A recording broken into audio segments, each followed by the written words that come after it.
that's going to change your life. And while we are so glad that you've connected with us via our live stream, we really look forward to meeting you and greeting you right here on our Henrico campus. Hey, we're located at 2213 National Street, Henrico, Virginia, 23231. You can always check us out on the web at www.your3c.com. Now get your pad, get your pencil, get your paper, and let's get ready to go higher in the praise. Peace. Welcome to 3C. We are so excited that you took some time out of your schedule to spend some time with us this evening at Tune Up Tuesday, the Manhood edition. We've been having a wonderful time this month, having a wonderful conversation, and I'm not going to spend a whole lot of time dilly-dallying because we got a long way to go tonight. I'm going to simply ask you to do a couple of things for me right here at the beginning of this broadcast. First, if this is your first time visiting with us on tonight, I'm going to ask you to text the word welcome when the broadcast is over. The word welcome to 804-925-1466. Why am I asking you to do that? Because I want you to connect with us. Because here at Community Christian Center, we believe that life is better when we do it together, and we want to do life better with you. What's going to happen after you text welcome is you're going to get a connection card. We're going to ask you for 2 additional pieces of information, your name and your email address, so we can keep you up to date with all the wonderful things that are going on here at the ministry. The second thing I'm going to ask you to do, if this is your first time visiting our Facebook page, I'm going to ask you to click the like button and turn on notifications. That way, you stay up to date with everything that's going on here, and you won't have to worry about missing a thing. If you're watching us on our YouTube channel, I'm going to ask you to subscribe. Help us reach 3C 300. We're getting a lot closer. We want to be able to reach out into 300 households and share the gospel of Jesus Christ. Also, if you've missed any of our messages before, we're going to invite you to visit our website at your3c.com. Click on 3C TV, and you can catch up because we're not recapping. You're going to have to catch up because we got a long way to go tonight. So we appreciate you joining us. We're going to ask you to connect, tune in, focus as we go through this wonderful conversation we've been having about manhood tonight. Next, I have the honor and the privilege, if this is your first time visiting with us, to introduce you to our lead pastor here, Pastor Julius White. He is honorable. He is awesome. He is magnificent. He is a great, great man of God. And if you're looking for a pastor, somebody to lead you and guide you, somebody to help you, all right, somebody to minister to you in your time of need. I don't have time to tell y'all about it now, but I'll tell y'all at the end what he was doing before service kicked off today. If you're looking for that type of person in your life and his voice resonates with you, we're going to give you an opportunity at the end of the broadcast to connect with us and make him your pastor. So here I am. I'm turning over the rest of this conversation to our leader. Good evening, good evening, good evening. What up, everybody? So glad to hang out with y'all this Tuesday night. Why was I going to say Thursday? We used to do Thursday. Yeah. So this Tuesday night, just great to be here. The conversation has been off the chain. Tonight, I am honored to be joined at the round table by none other than the Right Reverend, the Doctor, the Pope, the Prelate, the Bishop, the Apostle. Hey, y'all show some love for my friend, man. This dude right here. This my boy. I love him to life. Pastor Chris Moore. Thank you. Good to have you back, sir. For having me. Good to be welcomed back. Yeah. So it's okay to be invited one time. Then it shows something when you ask to come back. Amen. So what's been going on, man? Before we get into this, what's happening at New Kingdom Church Unusual? Give us some updates. Certainly, we still quarantined. Yes, sir. So we're just enjoying this moment. Actually, just trying to grab something out of it before it go away. Yeah, I believe even in every perfect storm, the wind blows something ashore. Ooh, there you go. He's so deep. And so we're just hoping that we don't missed this opportunity in the storm. I was Amen. told, don't waste a good storm. So we're just trying to see All what we right. can get out of this. So, man, it's good to have you back. Big shout out to Sister Moore. I know the family had some. Yes. So thank you for your prayers as we dealt with life. Yeah. That's right. Amen. We dealt with life, and so we were on last week. I want to apologize for not being here. Even though they talked, I know they did. They talked about me. Some got kind of inside- good, boy. I got inside scoop. Woo! I'm not gonna tell y'all. I got inside a Well, trader who gave me all the information. So I thank her for. I ain't gonna thank that person. Thank her. Thank that person for letting me know who my friends are that talk about you behind your back. Well, And so We was thank on you tonight we're all going for to your fix prayers. that because we're going to talk about you while you're sitting right here. sitting right here. Our Wills, you're not here to defend yourself tonight. Yeah, you get it, bro. yeah. Everything will be his fault. Because I had told him I wasn't gonna be here, so he didn't get the message until afterward. Oh, okay. Yeah. Okay. I was going to say then, why would, he literally Well, put you under the bus. he don't check his phone till like 4 days later. So I guess he's one of those guys. He probably thought I was asking for money, and so if I say, hey Al, could I borrow like $20 till Saturday? He'll reach out to me Sunday. Yeah. You good, bro? Yeah. You I good? just saw your message. You good? And I'm like, well, I still need that $20. It was actually next Saturday. And so, yeah. Ain't nothing like friendship, man. Nothing like friendship. And as you can see, the reason the 4 persons that were invited to this table is because not just because of the wealth of knowledge that they represent, but because I count them as friends. So here we go.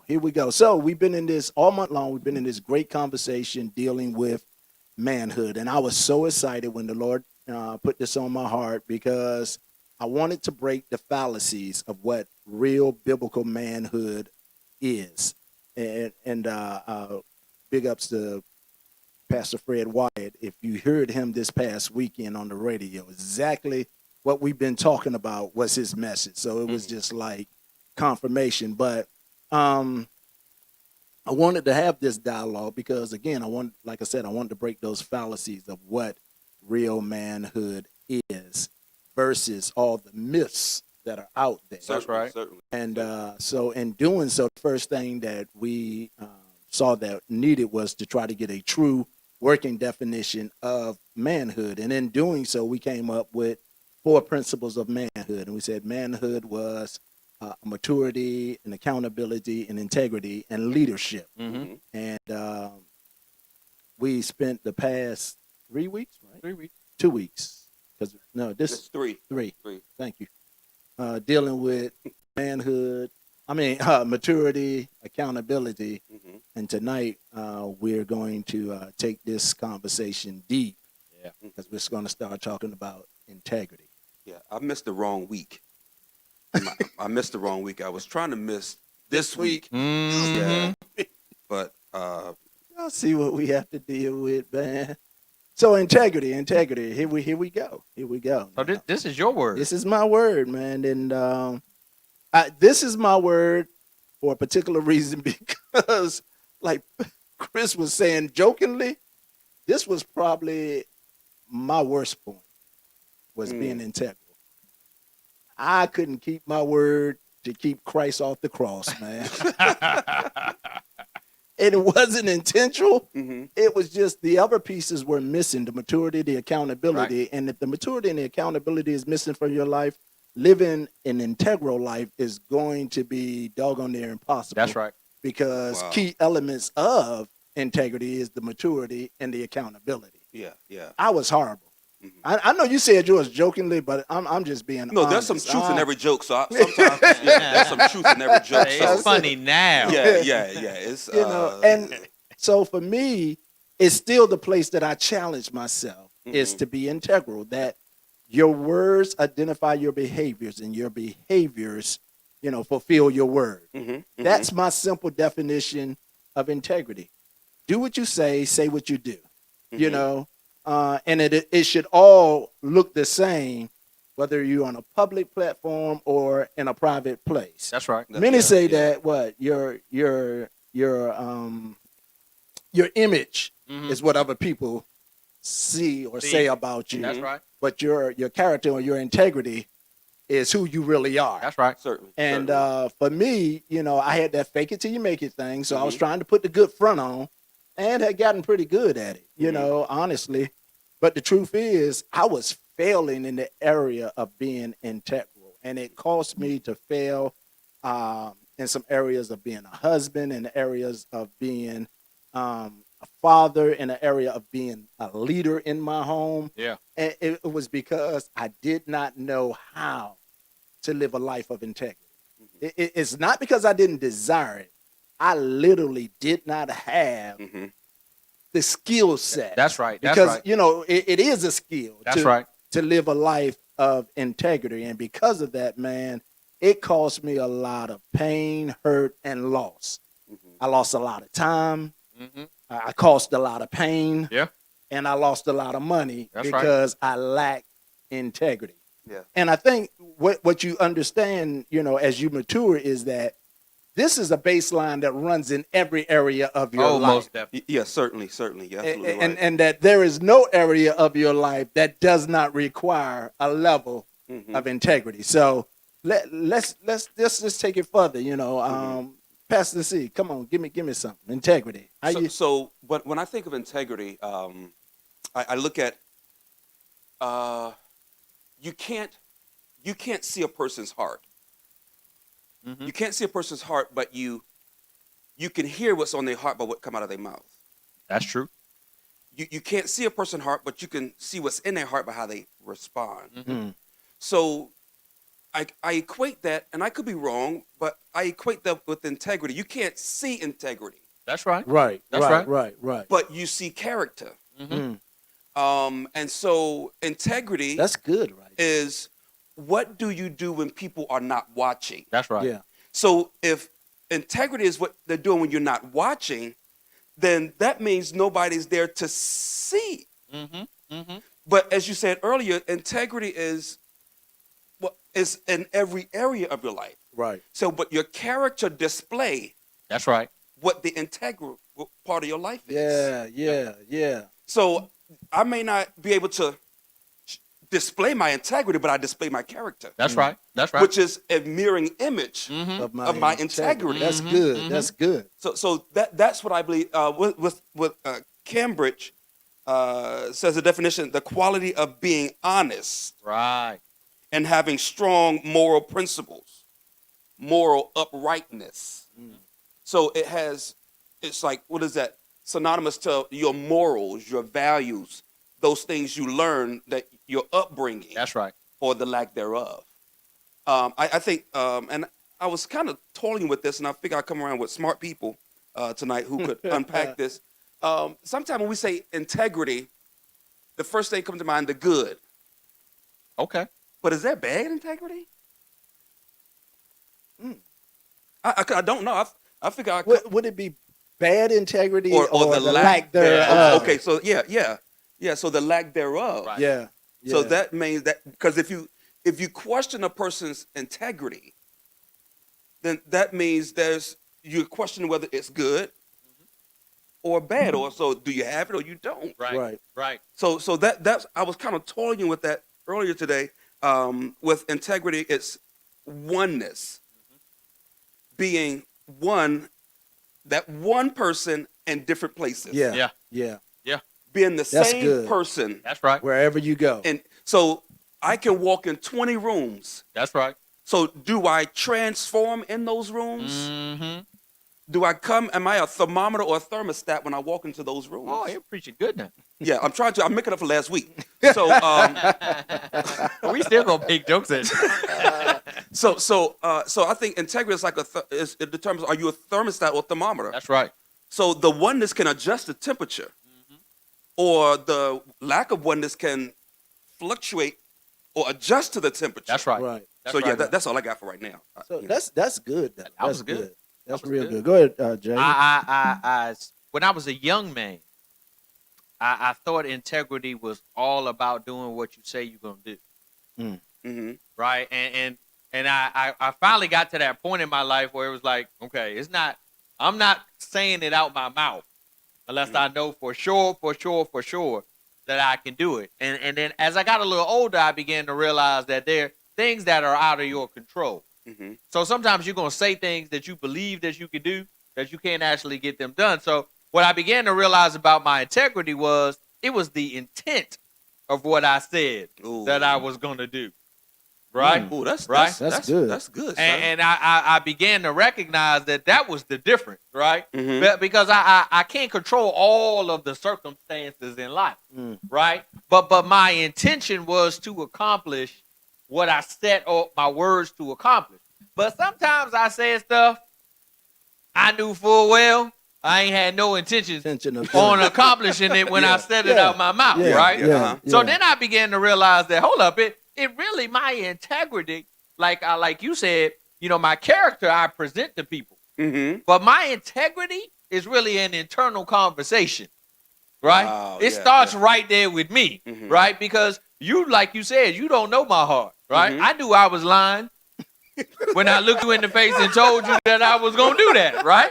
Right? So you had to discover it later on. But I knew from the intent that wasn't true, right? And so I began to realize that the first person I had to have a conversation with wasn't everybody else. It wasn't how you felt about me that I had to get a grip of to get a hold of my integrity. It was how I felt about myself. So right there on that point, that was good. Integrity is an internal. So is basically when I the lack thereof. Is that a conversation or is that a display of how I feel about me or what I think about me? I think it's a combination of both. Yeah, I think it's a combination of both. It's a combination of both. It is that conversation with yourself once you've matured, and then you have that person who holds you accountable. And then as those things they matriculate, you begin to Matriculate. Yeah, I learned that. You said that actually one time. Don't try to yeah. So as you grow into that, that's right. You grow into those conversations you have with yourself, because it's not really about your intentions. Because grandmother used to say the pathway to hell is paved on good intentions. That's right. So it's not about your intentions. I've learned that. Because if I walk into the room and I bump you and I injure you, and you tell me I injured you. That's right. But I hold my position on what I intended to do, not what I did. Okay. So I never apologize because I had good intentions. So my intentions, I'm sitting holding in my intentions. So now I believe that begins to also then question the integrity, my character. That's right. So I didn't intend to do it, but you did. I didn't intend to.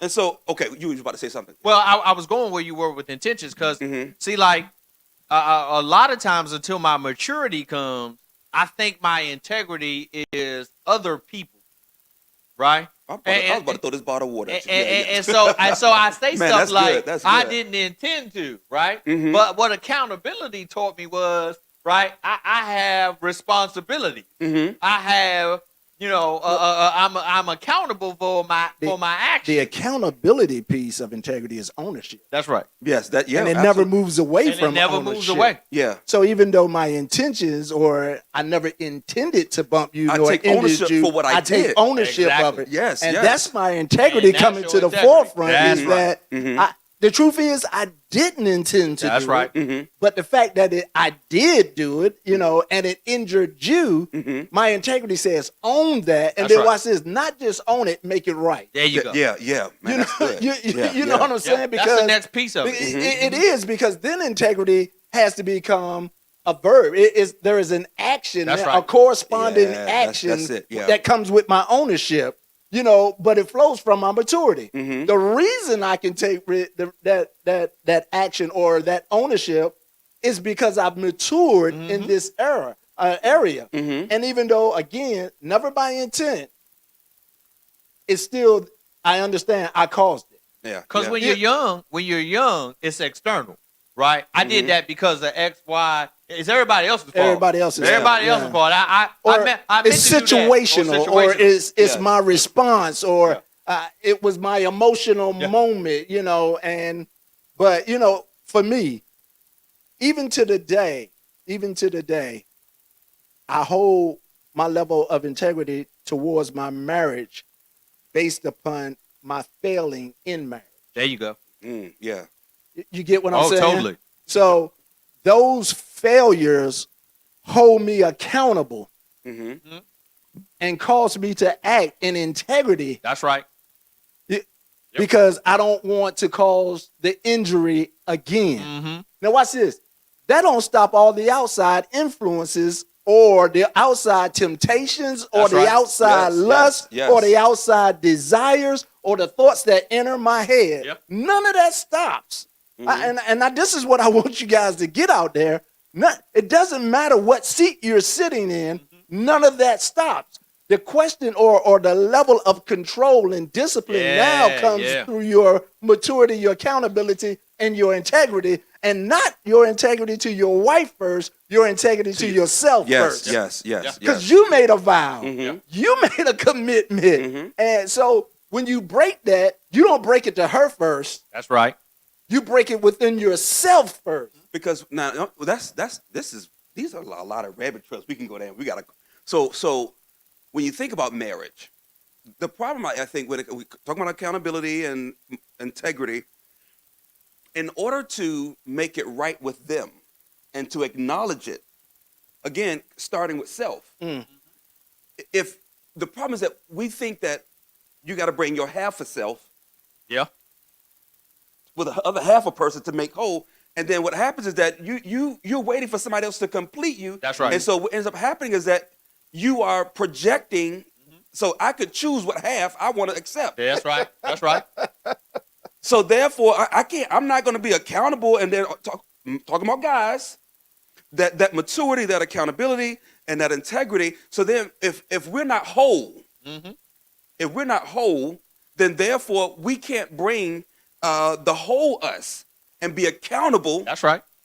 And be mature in the whole us to be able to say, you know what? In order for me to make it right with her, it has to be right with me first. Right. The whole me, not the half of me. That's right. Because I can choose what part I want to be whole or half in. I had to learn to value myself to myself. Yeah, that's Right. good. Yeah, And that's when I really got a decent understanding of integrity was right. I'm important to me. Right. And so I can't, for a simple understanding or concept of that, I can't afford to keep letting me down to me. Right. Because then I stop believing in myself. And once a man stops believing in himself, he is worthless to everybody else because he has no regard anymore. Right. When your word don't even matter to you, you will do anything. Or say anything. Or say anything. Right. Because you have no value to yourself. But when you begin to value yourself, it's not how other people view me. Right. Right. Because you're going to look through a lens.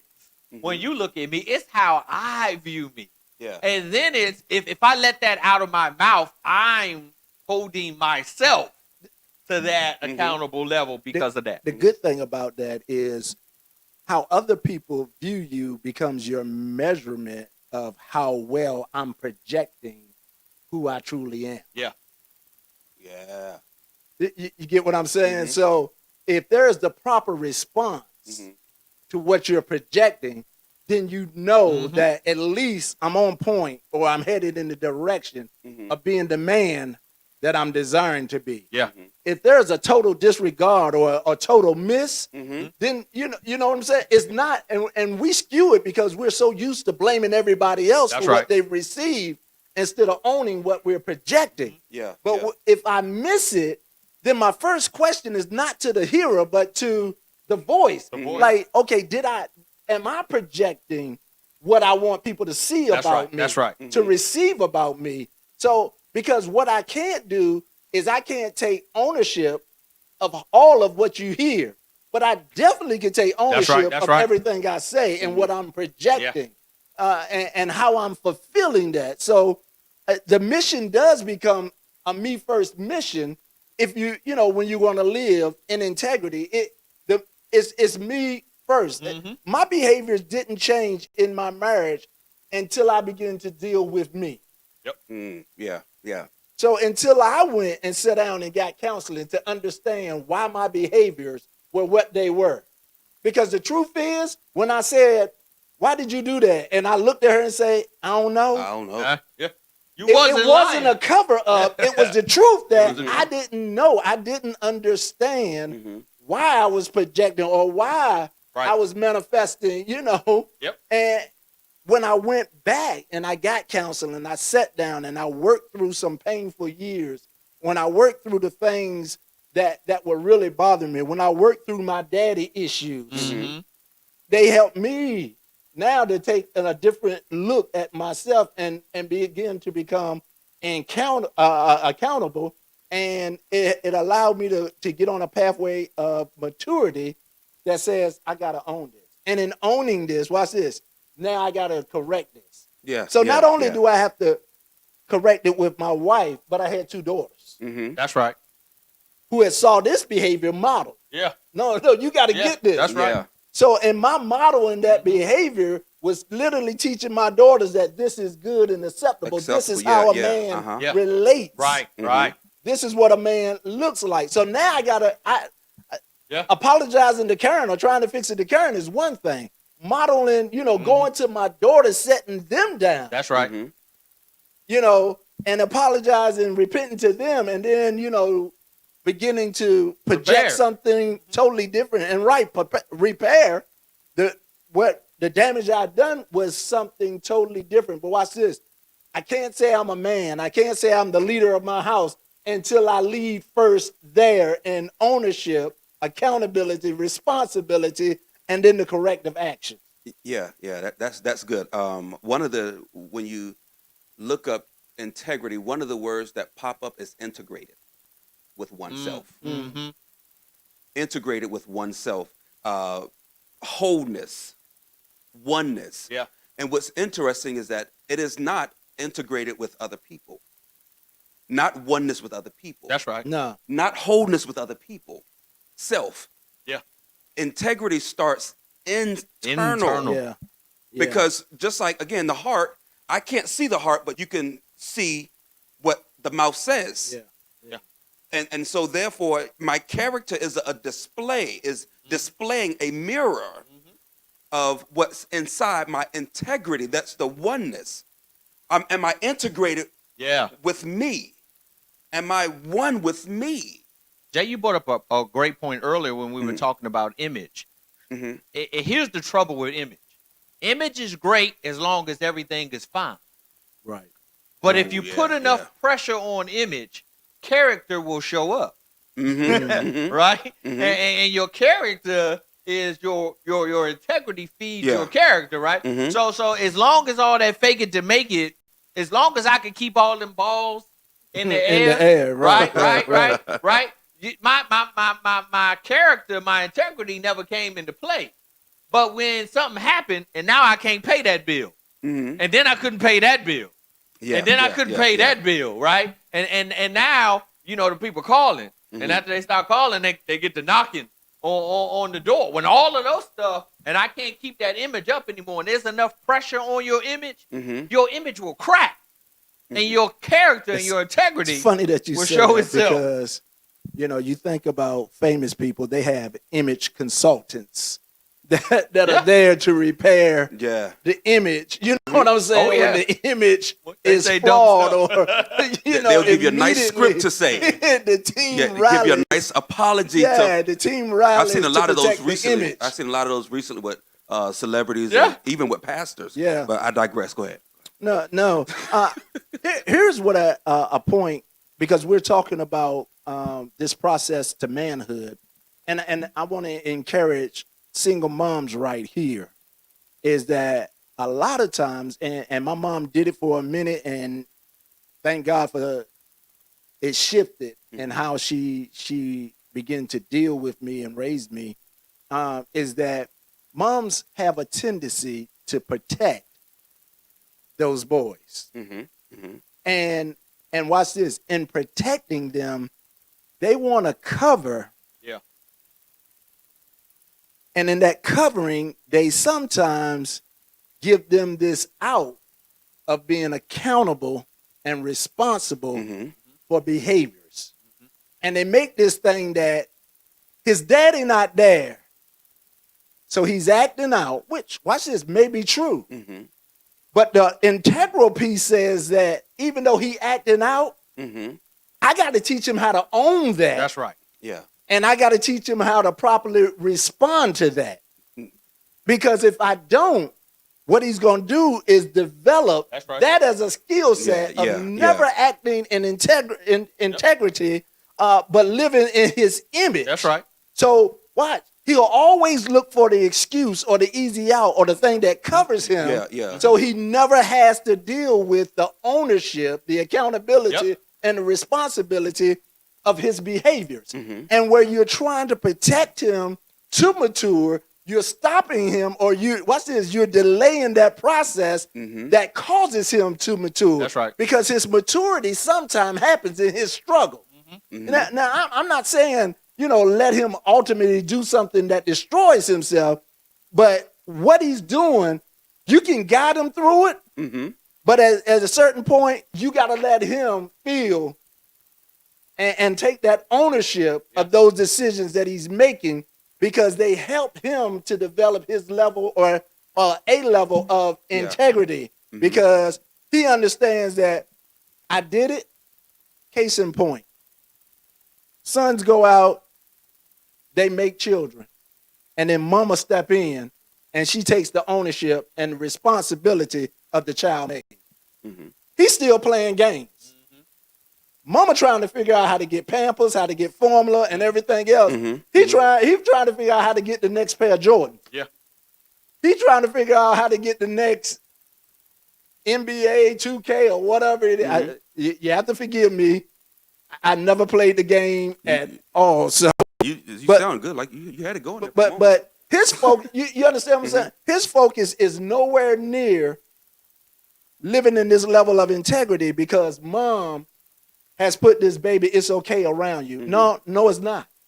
No, it's not. Because watch this. It goes let me give you one more, and you can take it, Bishop. Because if I teach him that in this area of his life, that's right. That's what I was about to go. Yeah. It becomes a gateway to flow to every area of his life that he's looking for somebody else to step up, somebody else to cover, somebody else to own it, somebody else to deal with it. Go on, Bishop. Go ahead. I was going to basically say, they are preventing them from going to get the mail, M-A-I-L. Go ahead, son. They're preventing them from going to get the mail, so they never become the mail until it's delayed. So they're stopping the maturity. That's right. The accountability, and I said something. Y'all probably didn't get my text when I was up here the other day. When I was sending a text in the Algernon, he didn't get the text, so I don't know why. But talking about the accountability piece, the importance of a person who can. There's a saying, what they say now, who gonna check me? Right. But accountability is that person who's able to check you, challenge you, that's right, and then channel you. Yeah. Oh, that's good right there. Yeah. Who get can, the 3C at 3C. I was about to. We stealing that. We stealing that one. Right. We stealing that. 3C. Yeah. Who can check me? That's right. And who can challenge me? Then who can channel me to what I was checked and challenged to do? But if we stop that process, and you were talking about me, I was quiet. You had me for a moment. I was about to start crying like a baby. But yeah. I got my tissue. Yeah. I'm hoping my glasses hold the tears. But yeah, that's what happens. Because it's sometimes as a female, and it's like I feel guilty that he's not there. Yeah. So I'm going to hold you. Right. Yep. Right. I'm going to coddle you. Cover you so that, and not realizing. The crazy thing is, I didn't intend. And so when the mother go back, because then when you stop, my goodness, this is good. When you stop someone from doing something, not only are you if I stop you from going out the door, guess what? I'm also stopping me. That's right. That's right. So as long as I'm stopping you from growing, I am also stopping, because while you grow, I'm growing with you. That's why Mama say punishment didn't work, because I had to be on punishment too. I had to be on punishment too. I punished you. I had to be on punishment too. You guys summed it up earlier, and I want to make sure people didn't gloss over it. integrity is a skill that is developed, right? It's a process. It's a Yeah. learned process. Yeah, I'm learning. You don't come out with it, right? Right. Babies come out 100% selfish, Mhm. right? Yes, They want yes. to move when they want to move. They want to eat when they want to eat. They want to sleep when they want to sleep, right? You got to learn how to be integral, and some of those steps and processes can begin very young, right? Little stuff like with Joel, it was when we get home, the very first task you have before you do anything else is take out the trash. That's the very first. That's your job. From as soon as he was big enough to get the trash out the trash can. What was I teaching him? Right? You have you have to mature a little bit. Mhm. Here goes some. It was my accountability, right? Mhm. But I shared the responsibility Yeah, Right, yeah, right, you right, with right, him. right, But right. then I'm challenging him on his integrity, right? Mhm. Did you take the trash out? Right? Now I already checked to know that you didn't take the trash out, right? But the rule of the house is Mhm. first thing you do when you get home is take the trash out. Well, through the years, you begin to learn to be integral to the things that you are responsible for. And I mean, but I it's a learned lesson. I And still have hope with my grandson. you got to 'cause- drill it, man. You got to drill it. But and everything with the MAIL, everything is a process because every level. When Yeah. when I Yes, sir. was every level. when I was 20, I'm 27 now. When I was 20, this is my story. When I was 20, He don't know about the roof. He don't know about the roof. oh yeah. When I was 20, I was supposed to be mature 20. Yeah. So Yeah. I wasn't a mature pastor. Right. So I'm learning. That's right. So there is a level of maturity as there are levels in life. Yeah. So, but it requires, in order for me to be balanced on the next step, I have to be balanced on the step I am on. If not, I'm going to trip. Yep. Ooh, that's good. So what happens? I'm so caught up in trying to be balanced on the next one that I've misstep. That's right. Take your time. So my grandmother, what she would do is, when we were young, we would try to run up the stairs, and so we got this thing where we wanted to skip steps.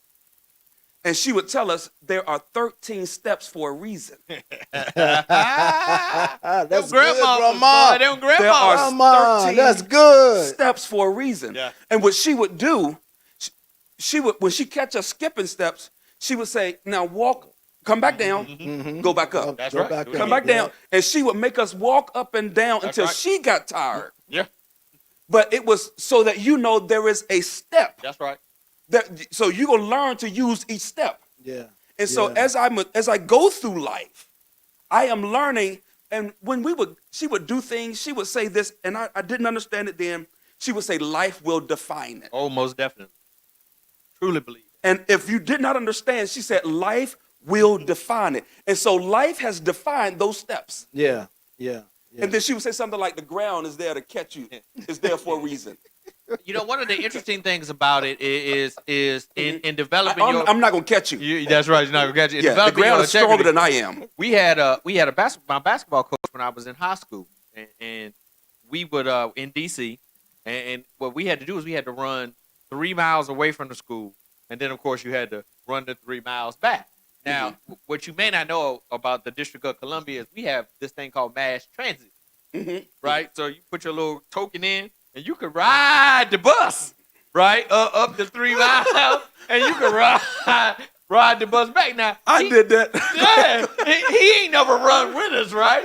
But now you had to get everybody, and this is where I'm going with this story. I had a flashback Everybody there. had to do it, right? Everybody had to do it because if somebody didn't get on the bus, oh my goodness, right, that all of us was gonna get in trouble. So not only did I have to deter or destroy or take away from present my lack of integrity, I had to pull you into it. I have to encourage you to Right, not be right, integral. and so last week when we were talking about accountability and we were talking about mentors and we were talking about that piece of the puzzle, right? That's why that's so valuable because I learned my integrity as my roles change, and now I done got to this role where I'm committed to this team, right? But because somebody on the team got a lack of integrity, guess what? We all had a lack of integrity. So Coach it didn't take him long to figure that out because we got back too quick. So he decided he was going to run with us one day, Jay. And he said, if I get back before y'all get back, then y'all got to do twice. Now, when you're young and you're looking at your basketball coach, you think he's 50. But that joker was probably 23, right? You know what, man? We 17, 18. He was probably 23, 24 at the time, but we thought he was old. He crushed us, right? Because we ain't been running, right? He been running. He been working out. So he crushed us. We came back. We about to die. Now we got to go back 2 more times. The point I'm trying to make about it is you're owning your integrity going to cost you something.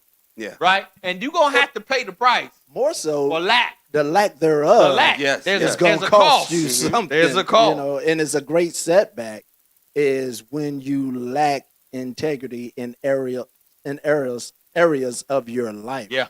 And I think that's probably where we need to try to transition to is what's the cost? You know, what's the detriment of a lack of integrity? You know, you guys get where I'm going. Yeah, almost right? definitely. So what's the cost? What's the setback? What does it look like? What's your experiences, if you can share and are willing to share, when there was a lack of integrity in your life? And then we'll deal with, maintaining and accountability partners again, and the role that plays, coaching, whatever it is. Okay, yeah. And living a life of integrity even to your today.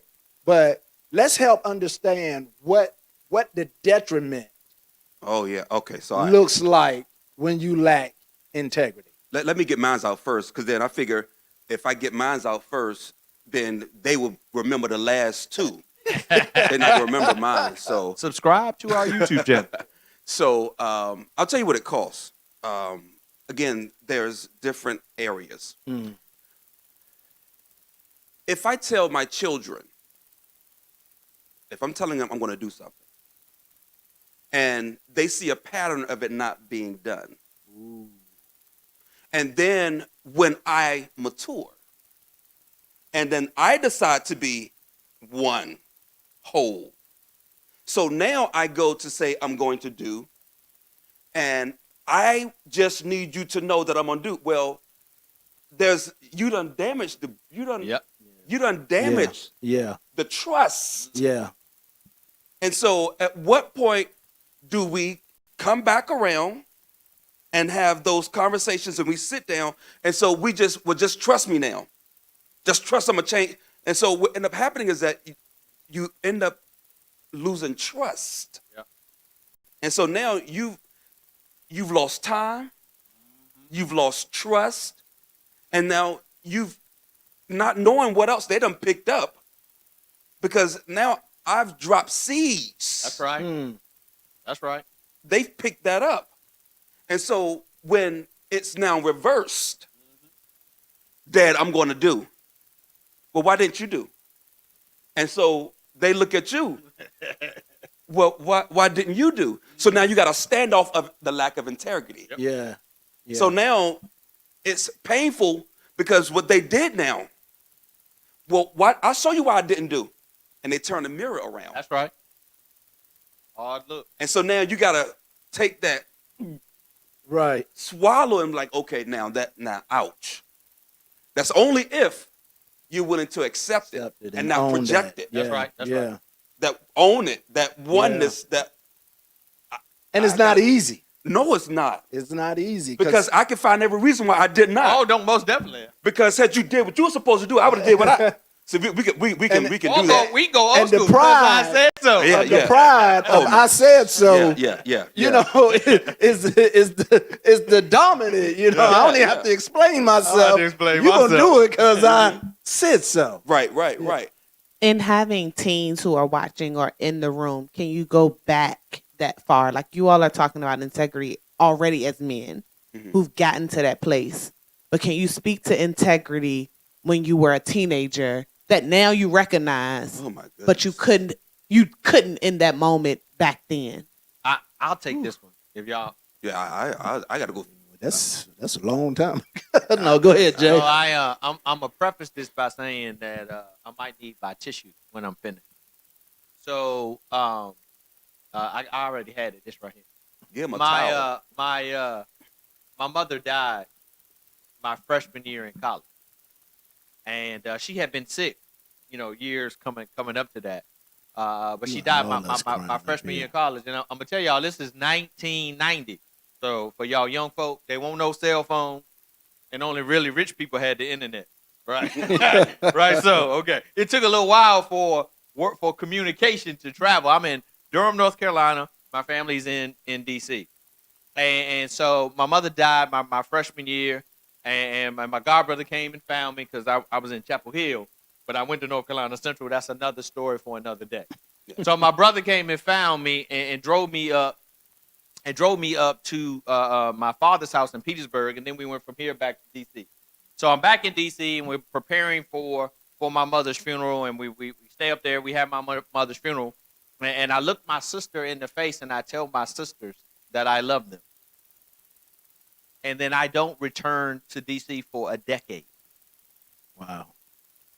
A decade. I did not step back in Washington, DC for 10 years. Right? Now, I talk to them on occasion, here or there. Remember, no cell phone, no internet. I mean, those technology pieces are just really coming into play. Right? I told them that I love them. I told them that they mattered to me. I told them that they were significant in my life, and I disappeared for a decade, right? And now, as I look back on that, going back and repairing those relationships with my sisters, right? Now, my sisters cared for my mother during that period. I wasn't there, right? I didn't help them with her. I didn't sit up with her at night. I didn't do any of that. I ran, right? I ran away as a 18-year-old boy. I ran away, and my integrity was trashed with them. Wow. Right? And it took me a long time to get back to the point where I could look them in their face and really say that I love them and they mattered to me and I appreciated them. Right? Until this day, right? I'm still working hard at trying to repair that 18-year-old boys scared to death because my mama was gone. Right? Right, I didn't know what to do with my life without my mama. Scared to death, mama. I didn't how I was gonna make it, right?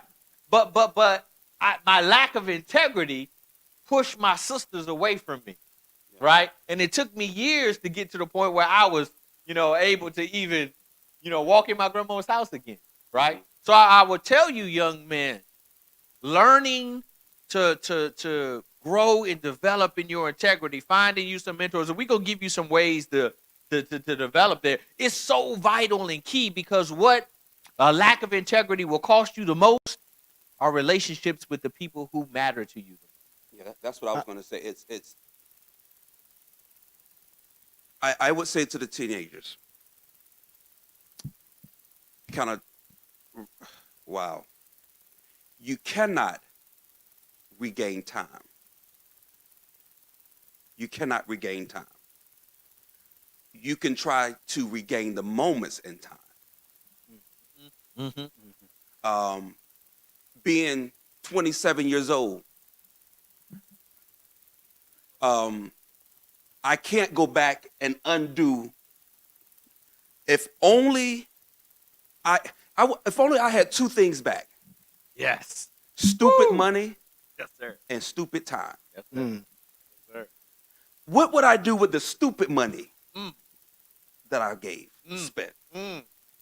The stupid time. Talk about integrity. I would be to people in the moments I missed. Yes, sir. Whether it was a father, a brother, a husband, a son. So you're talking about integrity? It's with me. So that my character that is on display. That's right. Because when I think about the glory. When I think about the integrity of Christ, he kept every word. That's why he didn't have a problem with his character being on display. That's right. That's right. On the cross. Because every word, he kept it. So that he knew that at some point, they're going to question Everything I said, even on the cross. I think if I were talking directly to young men or teenagers, I probably would talk from the perspective of being a product of a lack of integrity. Being a product of a lack of integrity and understanding the setback that it causes, but still the answer to at the end, the answer to it all is still taking ownership of your own integrity. So for me, I don't know my father. I'm 57 years old, not 27. I'm a whole 57 years Oh, old. wow. The last time I think I saw my father, I believe I was somewhere between 5 and 7. So probably about 50 years. And the last thing he said to me was, "I'll see you later." And so that lack of integrity being dropped, not because of my own doing, Yeah. but just like we talked about Mephibosheth last week, it's probably why I identify with him, and he's one of my favorite biblical characters, being dropped by the very ones that were set up to cover you, to keep you, to build, to edify. The father's job was to lay his right hand on his son, Yeah. and speak blessings upon Yeah. blessings over his life. Mm-hmm. And to never have that happen. When you think about it, my question still resonates. Who dropped you? Mm. What caused you to become damaged or stuck at the place, the lack of integrity? Because it's easy to see it, Yeah. but the real question is, how do we walk back to discover where it happened? Yeah. Mhm. Yeah. Remember, Jesus told him when he showed up at Lazarus' funeral, show me where you laid it. Mhm. Show me the place where you gave up. Show me the place where the hurt was that bad and the damage was done. It was at 7, somewhere between 5 and 7. Yeah.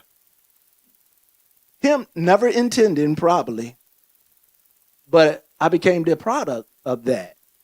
And watch, his lack of integrity, without him even being there, taught me, That's right. That's right. because I became a product of it. Mhm. Now here I'm at 41, I believe. I just turned 41. I almost had a breakdown. But it's 40 years of not understanding why I do some of the things that I do, why I believe, why I say, why I process the way that I do. And I'm literally about to lose my marriage. I'm about to lose my children. I'm about to lose everything. I'm in counseling, and this counselor is walking backwards through my life. Woo. And we end up back to this place where my dad's putting me in the cab, and him and my mom are in a hotel, and they're in Norfolk, which was the Golden Triangle Oh, at that time, right across the street from the Scope. Mm-hmm. And they're putting me in the cab, and him saying to me, "I'll see you later." No intent of damaging me, but at that point, 50 years later, dropped. 40 years of unexplainable behaviors because I did not understand what happened to me.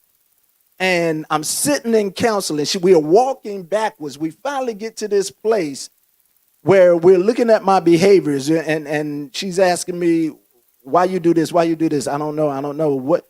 Tell me about this. Tell me about this. Then we start talking about my father and who he was and how he handled things and his lack of integrity, how he never kept his word to me. And she looks me in the face and said, "You're telling me how much you have a disdain for your dad, but you're acting just like him."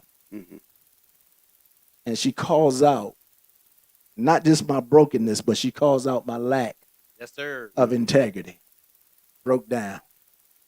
And I think that we look at our young men and we judge them and we speak to them sometimes harshly about growing up and being accountable and taking responsibility. And we forget that somebody, in many instances, somebody dropped them. And they're at a damaged place and they don't know how to move. The only reason Mephibosheth ever gets back to the king table is because David came looking for him to restore him to his proper place. My process of restoration was 40 plus years, man. Yeah.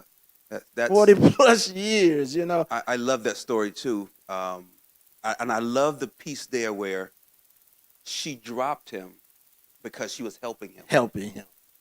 Man, she didn't intend to. Never intended to. Intentions were to Save him The and to cover him. Were to cover him, to help him. I'll see you later. Yeah. Right. You're better off without me. Right? Is what y'all better get that tissue box. You're better off without me. You know what I'm saying? Is the thought process, but in reality, you know, the damage that comes along with that. You know, I'm challenged by that all the time, Jay. When I think about my son, right? My son challenges me in ways he has no earthly idea, because I recognize the great responsibility that I carry on my shoulder just to make sure I don't mess him up. Yeah. He gonna mess his own self up. He gonna discover some stuff on his own. But I got to make sure that I don't try to, my stuff doesn't create these walls of lack of integrity that begin to show up in his life, and he doesn't even know why. Right. He does some of the things, that he does. So I try to share with him my thought processes, why I do some of the things that I do. Because when you look at him, you go, "No, that don't make no sense." But let me explain to you why I have discovered doing it this way allows me to maintain my integrity. And guess what? All the time, that's not fun, right? You don't always get to enjoy maintaining your integrity, but you always get to sleep good at night. Yeah. It's definitely a challenge, but I hope that, and I don't know if that answers the question or not. That if we did a good enough job speaking to it, I hope. But I just, what I do know is that when there's a lack of integrity and there are seeds sown, it becomes perpetual. If we look at David's life, we can see the lack of integrity. He learned it from Saul. With Saul teaching him, and then him manifesting it out with Bathsheba, and you know what I'm saying? And then Absalom, or Tamara's brother raping her, Absalom coming against his dad to steal the throne. And it was, and Nathan literally tells him that, based upon your lack of integrity and what you did, this sword will be in your house. Yes, sir. Forever. And seriously, forever. You just see it. Solomon's the great king, but lacked integrity, and it was perpetual. And I think when somebody as a man, when you don't stand up, take accountability in your house for the lack of integrity that's manifested in your house, it becomes perpetual. You don't mean to teach your children, but you're teaching your children. Yeah. You don't mean to model that to your children, but you're modeling that behavior to your children. And the crazy things is that it manifests in small things. Yeah. Don't lie. But the Jehovah Witnesses at the door, tell them I ain't home. Or back in the day when the bill collector called the phone and you pick up the phone. Don't answer the phone. And then watch this. Because you couldn't get it right. My mama say she ain't here. That ain't what I told you to say now. And then you're going to chastise them for doing something, for not lying correctly. Correctly. Chastise them for lying. Then you're going to come back right. And now you're going to beat me for telling you a lie when you're the one just taught me how to lie. Yeah. Watch this lack of integrity, because I think I deserve something, even though I'm not put in position to handle. No. I've not put myself in position to even receive that. Case in point, I'm going on vacation. I ain't going to pay nobody.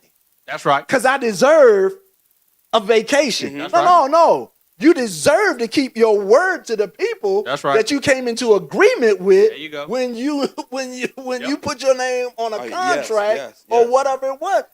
And we don't even see that, but that's the lack of integrity. Yes, sir. And again, They got a system. speaks of They got a watch system this. for that one, though. It speaks of my Credit report. character. Yeah. And Ooh, that's. it speaks of and that's get this. That's what I had to learn. Yeah. That my credit report was an integrity report That's right. about me keeping my word to other people. That's right. And watch, I can't get mad when other people pull this report. When they base. And it your says, hold you watch this, accountable. Yeah, when yeah. it says what it says about me, and what it says about me is my truth. Because this is what I produced. They didn't make it up. Nope. They didn't skew no numbers. This says how I kept my word to people that were honorable enough to give me what I wanted, trusted me. Based upon what you signed and Come say on you're here, going to do. man. It said what I said I would do. Now, whether it was a good contract or not, You I signed said I would do it. That's right. Yeah. And it's such a lack, and again, we don't even catch it. That's right. It's such a lack of integrity to have bad credit. And again, going back to what we said earlier, that oneness. If I walk in 20 different rooms, am I the same person? Am I the same person in every room I walk into? And so when you look at, my credit report, my relationship, my family, my church, at work, am I the same person? So does my credit report reflect how I treat my family? There you go. Ooh. There you go. Great God from Zion. My credit report. I hope not, because some of y'all change. Oh, your family. Yeah, he treat us like a 450. Yeah. Because what's your credit card? It's fair. They're gonna start ranking. They're gonna start ranking when you were 375. Yeah. No, your relationship 270, 217. It's poor. It's Poor. Yes, poor, Could you- fair. What is that? I don't know. I ain't Good, got good and excellent. Yeah, excellent. Good and excellent. That Jake Howard did a little writing. And- Could and use you know, some work. You make it's such a And then I got point recommendations. in the topic, because when you have good integrity in the credit world, right? You live in a separate set of rules than those who have bad credit and bad integrity, right? Right? And I without getting into all of the details, I moved $47,000 worth of debt from my wife's name to my name so we could buy something else that we want to buy with my signature. Yeah. Right? They did not even look at the asset, Reverend. I walked in the bank and said, I want to move this from this bank to this bank. They handed me some pieces of paper and moved the transactions. They didn't even look at the asset. It was simply based upon my credit score or my integrity that I was allowed to function in that space. Now, I remember Yes, sir. the other day, right, when you made a deposit in the ATM machine because your account was overdrawn and you didn't want to have to look at the teller. Right. Exactly. Right. Yeah. So it's like, dang, if I go to the teller, I could actually get some cash back. But then I got to look at the teller and they see that I'm Say she overdrawn. know I'm gonna be Right. So I'm going to put it in the ATM machine Right. And wait the extra day because I'm so embarrassed that I didn't even want to walk into the bank. Point on point. That's what integrity brings. A lack of integrity. It brings a shame. With it. Yeah. And that's the worst of it. Over in what is it? The book of Joel, the 2nd chapter, when he's talking about, and I will restore. Yes. And he says, through this restoration process, the last part of that verse, I believe it's verse 25, it says, and my people will never be ashamed. So watch this. God never intended That's right. for us to be overtaken by all those adversaries, the cankerworm, the palmer worm, and the whoever, that would bring us to a place where we couldn't look a man eye to eye. That's right. And that was it for me. The one of the key pieces about, integrity and starting to develop it, own it, and understand it was I started working in the financial world. And it's just a whole different, whole different world. And what I started to see is that you can't have a lack of integrity right here in your own stuff and then try to sit down and tell somebody else how to have integrity in theirs. Yeah. You can't have a 425 credit score and then go sit down with people that had 6, 7, 800s and gonna tell them how to manage. You go get them financial advice. And I was like, hold on. There is no way in the world I'm gonna be good at this. That's right. Living like this. And the guys around me began to challenge me because we were accountable. It was 3 of us, and it was an accountability thing. So they were like, "Did you pay your stuff? Where you at? What you mean your car got repossessed? Why your car get repossessed? What does that say about you that your car got repossessed?" And I was like, man, it's 2 responses. You either run or you buck up. That's right. And I was, I'm looking at these guys who are living at a level that I desire to get to. And I was like, I could take my credentials and I can move to another company and nobody would ever know anything about me, or until it surfaces again. Yeah. Or I can stay here, get some coaching in this area and become a better man in this area. Check you, Yes, challenge sir. you, yes, sir, and channel you. And that's accountability. Who can check you? Who can challenge you? So And listen, who can channel you? we want to make sure that if you have questions, you get an opportunity to ask him. If you have, I thought we was just talking to we us. just going. That would tend to happen. Anybody? If you have points you want to share, Sister Nicole is here. She has a mic, so we have a platform that will allow you to make your statements or to raise your questions. We don't, because we are we totally engrossed right here. Yeah, we totally in this forgot we were talking to conversation. people So out there. Yeah, feel free it was to like an chime aquarium. in. They was watching the fish. Well, and you know that one of the interesting things about integrity is as you get to meet people or other men, I'll say, as you get to meet other men who are living at greater levels of integrity than you are in areas of your life, to Pastor's point, you'll attach or you'll run, right? And when Pastor asked me to come and serve in the capacity with which he asked me to serve in, one of the first conversations we had was, Joel, I need you to do everything you say you're going to do with the partners in our church. Everything. Like everything? Right. Because your when we get to leadership, you'll understand why. But if you want to serve people at different levels of leadership, the first thing people check you on is your integrity. And the outwardness is doing what you say you're going to do, but the inwardness is recognizing what your limitations are. Yeah. Right? Yeah. So it's like, I want to do that. I want to do that. I want to do that. I want to do that. I want to help on that committee. I want to help on that committee. I want to serve it. Right? You got a job. You got a wife. You got some kids. You can't do all of that. Right? Just do what you can do and do what you can do well. Right? And then people will begin to trust you because you're accomplishing what you set out to accomplish. Yeah, the ownership piece of integrity, and it doesn't matter how old you are. And it's not an age thing, right? We talked about maturity. It's not an age thing. It's you said you were going to do X, Y, and Z. You said you were going to do your homework. Okay, I left you in the room to do your homework. I went to do something else. I came back, you playing video games. That's integrity, right? I didn't say I was going to do your homework. You said you was going to do your homework. Age has nothing to do with it. It's maturity, right? And you got to mature at whatever age that you are and put yourself in a position where you can own what you say. First to yourself, second to everybody else. Yeah. So before I make promises to my children, right? Before I can make promises and fulfill them with my children, I have to do it with me.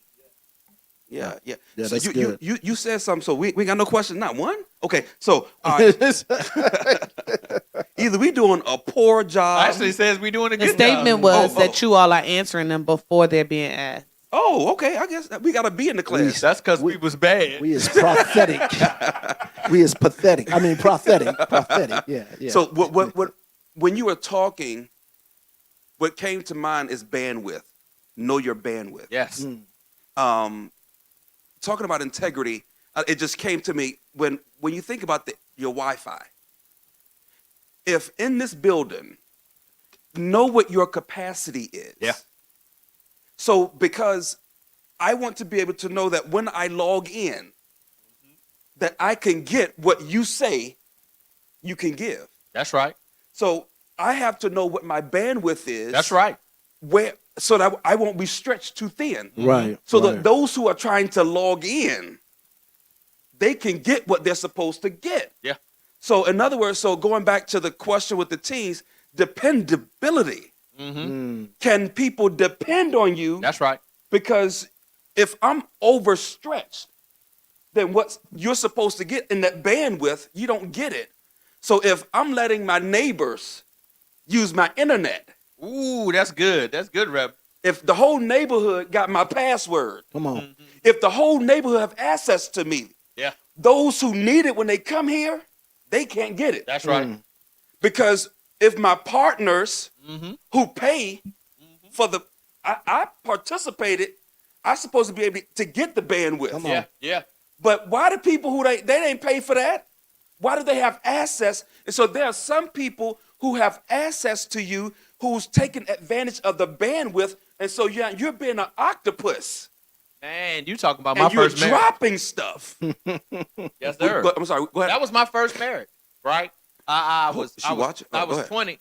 Oh. Well, she might be. I was 20, and I in my mind, well, first of all, divorce was out of the question. It was a holy biblical marriage, right? So I'm good. I had got all that out my system before I got married. But what I didn't know at the time was that women actually want to spend time with you. Yeah, I had to learn that. I didn't know that at the time. I was like, "We married? What you mean? Like we married, you got, right?" got all the time in the world. Right. So I had 2 jobs and a small business I'm trying to get up. Right. So I'm working all day. I come home and do my little hustle, take a nap. Then I work half the night. Then I got up and did it the next day. Well, y'all Reverend heard me tell this story before. So when my first wife left me, it was 3 days, Doc, before I found out. She was gone, Chris. She was gone for 3 whole days before I even realized she was gone. I came home and I was running in the house, take my shower, and I'm running to the next job. And I looked in the closet and there won't no clothes. All her stuff was gone. And I'm like, well, did she move her stuff to the other bedroom? But I was on my way to work. So I ran on back out the house and I went on back to work. And about that 3rd day, I was like, hey, babe, where you at? I left. Well, why? What you mean you left? I'm devastated, right? Why you leave? I'm trying to take over the world for both of us. He was like, no, you was trying to take over the world for you. And while you was gone, I was at home alone by myself, right? Because what my father taught me, right? My father taught me a man's job was to provide. That was all I knew. The lights had to be on, like your granddad used to say, boy, you want to know how I love you? Did the light switch come on when you hit the light switch, right? That was how I was raised. But I didn't know all of the other pieces of marriage. And so I'm running around trying to take over the world, and I lost my marriage, right? Because I wasn't there where I should have been, right? With my integrity in the marriage, right? So when you were talking about bandwidth, I had stretched. I ain't need them 3 jobs. That one job paid every bill we had in the house. The rest of that stuff was so I could have my fun, right? But what I was sacrificing, right, for that fun, what was my marriage, right? And I had to learn that you have to have balance. You can't do all of that. So that's a good place to speak to husbands as we deal with integrity. Just for a moment, I think one of the key killers of relationship and in your marriage is the lack of integrity. And again, I think it's that thing that starts so small, Yes, sir. but it ends up, playing out so large, is the inability to keep your word. You keep telling a woman that's a receiver, Ooh, yes. that you're going to do. I got it. I'm going to do it. I'm going to do it. I'm going to do it. I'm going to do it. I got it. I'm going to do it. And never fulfill your word. It's just like you said with your kids. It's the same message. Sooner or later, your word carries no weight, No wait. no authority, no life. And now you're speaking to deaf ears. You know what I'm saying? Yep. Yeah. And she is literally just cut you off She tuned you out. and tuned you. Disconnected. Yeah. Disconnected. Yeah. And already thinking of, how to do it myself or how to get up out of here. Yep. Because you've had such a lack of integrity with your word that it now means nothing to her. And I thank God that for some reason my wife never took me there. Had she, I probably would have deserved to be there and would have earned it. But it never got to that place, which allowed us to really turn our relationship around. But here's my thing. When I lacked in those areas of integrity, when I made up my mind that I was going to be, it took work. Oh, WORK. It took work. Chris, I mean, I would do things like The little stuff. I'm going to the gym. Leave the gym. Now, remember, I got married 31 years ago, so somebody do the math. That was 90 something. No, it was 80 No, something. that was 80 something. Yeah, Nene was born in 88, so I got married in 89. I was 25, 26 years old. So I'm already a goofball. Mm-hmm. But when, we got to the point that we were going to restore this thing, and I made up in my mind about this oneness and this wholeness and being a man of integrity, it took so much effort. And it took effort on everything. I would say, I'm going to the gym. Yep. And have to make a stop and be like, ain't no cell phone. So now I got to find a pay phone Yep. to let you know that I'm going to be 10 minutes I'm going to be later. 10 minutes That's off right. schedule. That's right. And I'm at Walmart on aisle 5. That's right. That's picking up XYZ. Yep. And then leaving Walmart should take me approximately 15 minutes to get back to the house. And people would be like, why are you doing all of that? Your wife make you? My wife don't make me do anything. My integrity does, because I tore it up. That's good. I've owned the fact that I tore it up. Mm-hmm. And now I got to be willing to put in the work. People was like, how in the world are y'all still married after you done all you did? You brought home child out of side of your marriage that came into your house and integrate. How are you still married? Because the same amount of energy and effort that I put in turn it up was the same amount plus some that it took to restore it. And that's your integrity being challenged. Challenge, checked, and channeled. Is the fact that I had to be willing to come into agreement that this is necessary. Didn't matter what was necessary for your house or your house. That's right. For me to restore myself in my house, it was the point of coming into a place of saying, this is necessary. This is not comfortable. This is not what I want to do. This is not easy. Yeah. This is necessary. And the necessity, that necessity became my obsession. That I'm going to do what's needed to ensure that my marriage is maintained in a place of integrity. Wow. Relationship. As you go through that process, I'll speak to another side of that. My kid's mom, I had to do the same thing with that process, even though we weren't together, right? Because the reason why we got divorced was because of a lack of my integrity. But here we are trying to raise children together, right? So I had to restore my integrity with her in order for us to be able to raise them kids together. Otherwise, she'd have been raising them by herself, right? So if I said I was going to be there to pick them up at this day and this time, I had to be there to pick them up, right? Now, I had to learn that because I'd be late. I'd be 2 hours, 3 hours, 5 hours, right? Because integrity is the process, right? But I began to learn that when she had lost faith in me, that's why we were no longer together. In order for me to be able to have the relationship with my children that I wanted, I had to first restore my little bit. I needed at least a little bit of integrity with her. So the bills that we still had together, them jokers still had to be paid, right? Yeah. My child support, right, had to be paid and paid when?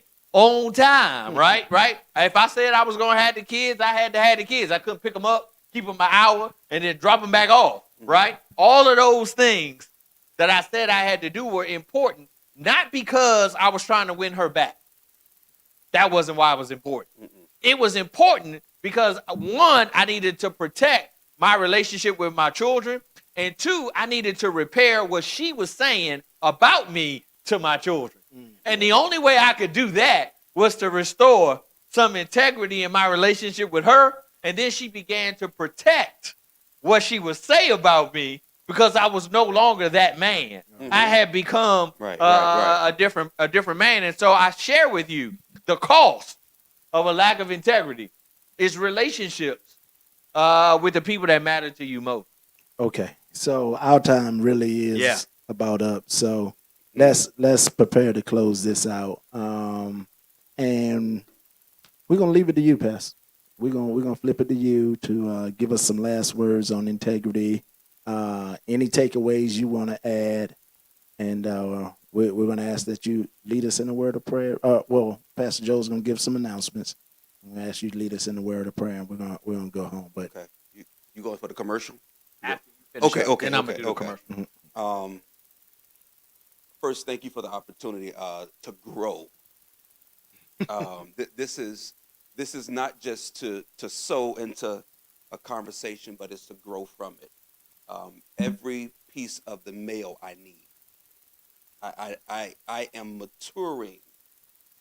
I am being held accountable, and I am increasing yeah, in integrity, so that I can become a better leader. leader. Yeah, And it just like when there's maturity in different places, you're held accountable in different places. That's right. There is integrity in different places, and we lead in different places.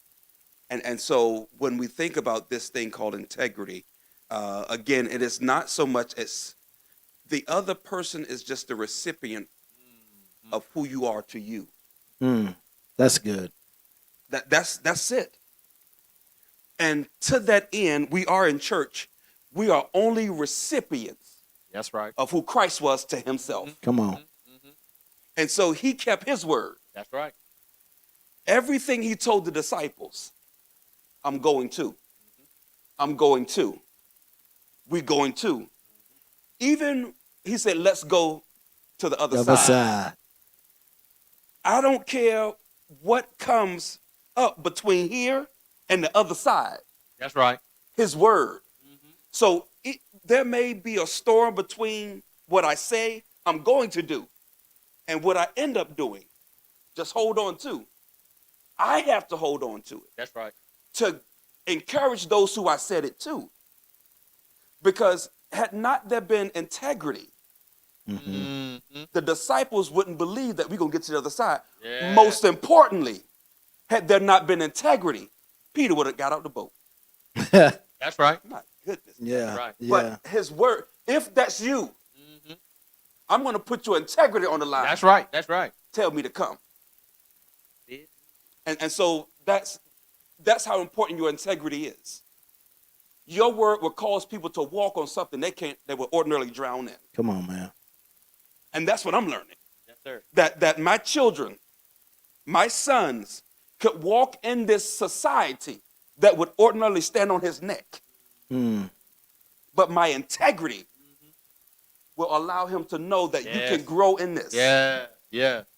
You can walk on what society, what others have died in, because my integrity is most important.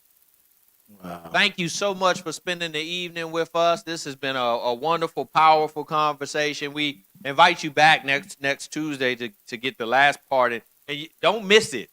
Don't miss it, because leadership, leadership is the icing on the cake. So we invite you back. If this was your first time with us, or you haven't had an opportunity to do this, we want to invite you to connect with us. First thing we're going to ask you to do is text the word welcome.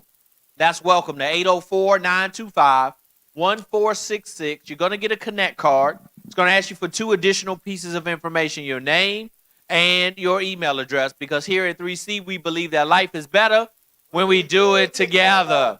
The second thing we're going to ask you to do is click like and turn on notifications if you're here with us on Facebook. And we're going to ask you to subscribe to our YouTube channel if you're on YouTube and help us hit 3C 300. We truly appreciate all that you have done all the time.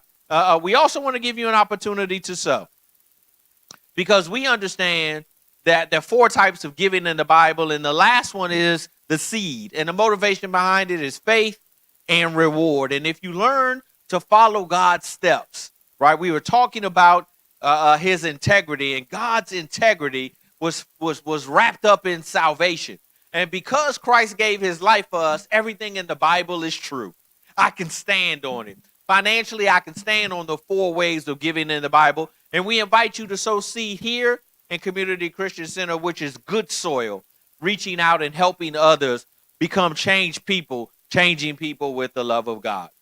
We invite you to connect with us. We invite you to share. We invite you to give. And lastly, if you're looking for a church home, if pastor's voice resonates with you, or we understand that we're not the only voice in the world. If Pastor Moore's voice resonates with you, we're going to invite you to connect. Find you a church home. Find you a pastor. Earlier this evening, the pastor, when we walked in, pastor was ministering to a young lady and her child. He was sharing with her in her moment of distress. And if his voice resonates with you, we're going to invite you to become a partner here at Community Christian Center. Simply text the word partner to 804-925-1466. Pastor will reach out to you and we'll walk you through how to connect with us and how to come into partnership with us on today. We're going to ask Pastor Moore to say a prayer. We're going to ask him to dismiss us on tonight. We invite you back Saturday. We're having our ARC financial class where we're going to help you get your money straight. And on Sunday, we're going to be right back here at 10:30 and then again at 5:30. Where you can hear the repeat for Sunday service, and we invite you to plug in. Again, thank you for the opportunity. I'll say it again, to sow and grow. Yes, sir. Y'all give me good sermon topics. Sowing and growing. As we close this message on integrity, I want you to see how important it is. God had integrity. Yes. And because of his integrity, Abraham was willing to lay his son down. Yes, sir. Because your integrity, even if I lose. Now, you already told me I'm going to be a father of many nations. You already gave me this. But because of your integrity, something great is going to come. That's right. I'm going to hold on to your word. And so that's important, our word. I'm learning that. Father, we thank you. Yes, Lord. We thank you for your word. Your word for us is in the Bible. That's your integrity. We hold on to your integrity. That you'll never leave us. You'll never forsake us. Your integrity that you'll wipe every tear from our eyes. Your integrity that says no matter where we go, you'll be there. Thank you for your integrity that it was enough that your own son would lay down his life for us. Yeah. Your son displayed his character. So therefore we see his integrity. So Father, I pray that as the words have gone forth, that we would grow in integrity, that it finds a resting place with us first, that we can become that which you have destined us to be. We love you, we adore you, we appreciate you. In your son's name we pray, amen. Amen. Amen. We look forward to seeing you again. If you have an opportunity, feel free to share, shout us out. We look forward to walking you through the last part of this with Tune Up Tuesday, the Manhood edition. We're going to cover leadership next week. Peace. What a powerful, powerful word. Hope you enjoyed receiving it as much as I enjoyed sharing it. Listen, I want you to make the decision right now. I want you to consider receiving Jesus as Lord of your life. I want you to consider coming into a winning lifestyle. It's real easy. It's real simple. Let's just pray together. Won't you lift your hands and pray this prayer with me?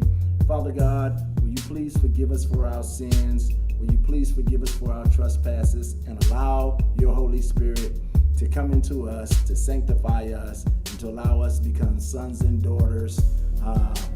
We believe and receive all through faith in the Master's name of your Son, Jesus Christ, we pray. Amen. Hey, just that easy, just that simple. Praying that prayer, you're on the road to a winning lifestyle. Now I encourage you to get connected with a Bible teaching church and continue this journey. We invite you to consider 3C as the church to connect with. You can connect with us in a couple of ways. You can connect with us out on our website, www.your3c.com. You can connect with us through social media, or you can simply text the word welcome to 804-925-1466. Our motto here at 3C is life is better when we do it together. Listen, I want to ask you to consider helping us accomplish the vision that God has given to us by simply sowing a financial gift into our ministry. Hey, listen, we promise that we're a ministry of integrity. We're putting the monies together to do the work in our community. Here's a couple of ways that you can give. Again, you can go right out to our website, www.your3c.com. Click on giving. You can give your gift that way, or you can actually text your gift in. You can text 804-409-8687. Make your financial gift there. You'll get receipts immediately. Again, we're ministry above board, doing things in a good, godly manner. So we invite you to connect. We invite you to give. We invite you to come visit us live. If you think it's good via live stream, you should come check out the whole service. So we hope to meet you real soon. You can visit us on our Henrico campus at 2213 National Street in Ranco, Virginia 23231. Remember, life is better when we do it together. Peace.